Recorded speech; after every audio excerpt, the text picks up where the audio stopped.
नमस्कार, मैं खुशी और आप देख रहे हैं हिंद सागर। आइए नजर डालते हैं आज की बड़ी खबर पर।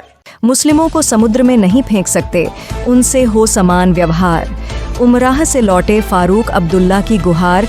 नेशनल कॉन्फ्रेंस के अध्यक्ष फारूक अब्दुल्ला ने सोमवार को कहा कि केंद्र को देश में सांप्रदायिक तनाव पैदा करने वाली गतिविधियों पर रोक लगानी चाहिए और मुसलमानों के साथ समान व्यवहार करना चाहिए।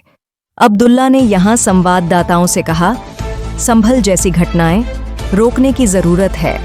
मैं केंद्र सरकार से कहूंगा कि वह ऐसी हरकतें रोके, क्योंकि वे भारत के मुसलमानों को समुद्र में नहीं फेंक सकते। वे 24 करोड़ मुसलमानों को कहां फेंकेंगे? मुसलमानों के साथ समान व्यवहार करें, यही हमारा संविधान कहता है। अगर वे संविधान के साथ छेड़छाड़ करेंगे तो भारत कैसे बचेगा? नेशनल कॉन्फ्रेंस के अध्यक्ष ने कहा कि कोई भी कश्मीरी पंडितों की घाटी में वापसी के खिलाफ नहीं है। उन्होंने कहा, कश्मीरी पंडितों को वापस आने से कौन रोक रहा है? हर राजनीतिक दल ने कहा है कि उन्हें वापस आना चाहिए। यह उनका फैसला है कि वे कब वापस आना चाहते हैं। हमारे दिल उनके लिए खुले हैं। जब मैं मुख्यमंत्री था और स्थिति खराब थी, तब भी हमने उन्हें वापस लाने की कोशिश की थी।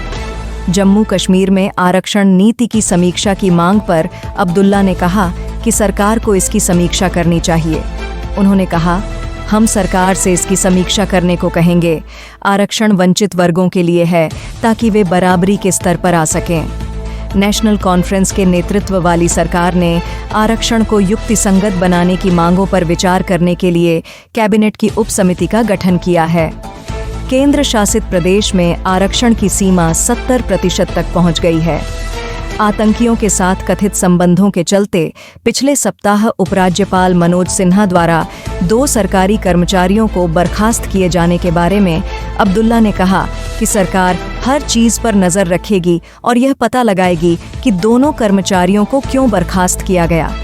नेशनल कॉन्फ्रेंस के अध्यक्ष ने इजराइल लेबनान के बीच हुए संघर्ष विराम का स्वागत किया, लेकिन गाजा, सीरिया और ईरान पर हमलों को भी रोकने का आह्वान किया। उन्होंने कहा, यह संघर्ष विराम एक बहुत अच्छा कदम है, लेकिन इजराइल और अमेरिका द्वारा संयुक्त रूप से गाजा, सीरिया और ईरान में किए जा रहे हमलों को रोकना जरूरी है, जो आज भी जारी हैं। यह खतरनाक है।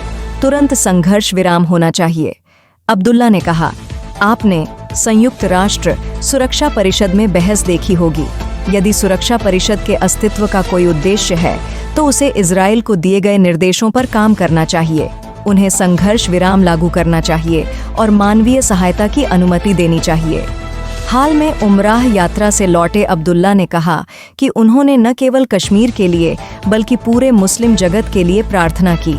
उन्होंने कहा, आज हम जिन समस्याओं का सामना कर रहे हैं, अल्लाह हमें उनसे मुक्ति दिलाए, अल्लाह हमें सही रास्ते पर ले जाए।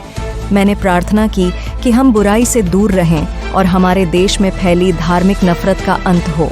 मैंने एकता और सद्भाव के लिए प्रार्थना की। तो अब तक के लिए बस इतना ही। फिर होगी आपसे मुलाकात ऐसी एक और बड़ी खबर के साथ।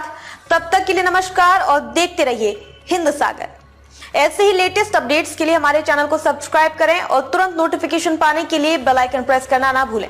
और यदि आप हमें फेसबुक के माध्यम से देख रहे हैं तो हमारे चैनल को फॉलो जरूर करें।